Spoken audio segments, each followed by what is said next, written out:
महादेव दोस्तों, आइए जल्दी से देख लेते हैं डिवाइन के एंड से आज आपके लिए क्या गाइडेंस है। अगर आप रातों में चैन से सो भी नहीं पाते हो, आपको लगता है कि आपको वो सुख चैन वाली नींद, वो आरामदायक नींद नहीं आती आपके बेड पे जैसे आपको आनी चाहिए, तो कहीं ना कहीं ये रीडिंग आज आपके लिए है।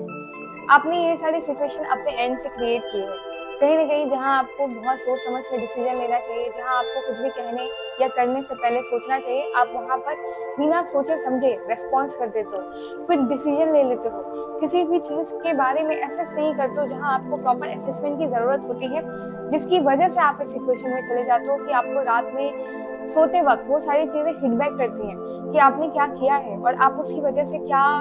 पाए हो। होता है ना कि हम जो देते हैं वही मिलता है, तो कहीं ना कहीं आप जो आउटपुट दे रहे हो वो इनपुट में आपको मिल जाता है। ठीक है, ये आपको भी अच्छे से आइडिया है कि ये चीजें हो रही हैं। So there is a guidance for you. Maybe आप अपने रिलेशनशिप में इसको देख रहे हो, या आप अपनी फैमिली के टूवर्ड्स ये सारी चीजें करते हो, या जिनसे आप बहुत ज्यादा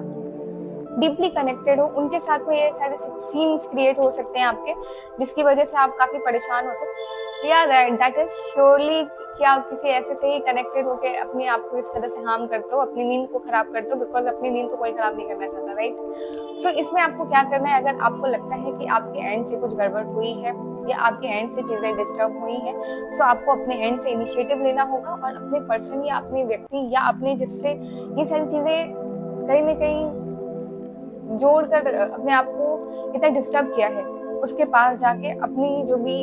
गलतियां हैं उसके लिए आप उसको एक्सेप्ट करके उसके लिए सॉरी बोले, उसके लिए माफी मांगे, चीजें ठीक हो जाएंगी। अगर आप अपनी गलती को एक्सेप्ट करके उस व्यक्ति के पास जाते हो जिसके थ्रू आपको ये पेन मिल रहा है, जिसके थ्रू आप इतने दर्द में हो, जिसके थ्रू आप इतनी तकलीफ में हो कि आप अपनी नींद तक को खराब कर दे रहे हो, ठीक है, वहां जाकर अगर आप अपनी गलतियों को एक्सेप्ट कर लेते हो तो सारी चीजें ठीक हो सकती हैं, सारी चीजें आपके अनुसार हो सकती हैं, जैसे पहले थी वैसी हो सकती हैं, जैसे खुशनुमा जीवन आप पहले जीते थे वैसी हो सकती हैं। एटलीस्ट आप अपने एंड से ट्राई कर सकते हो, अगर वो चाहे तो आपको माफ करे, नहीं चाहे तो नहीं करे, बट आप अपने एंड से अपने आप को इस सिचुएशन से निकाल जरूर दो, ठीक है। So I hope you like this video. Thank you so much.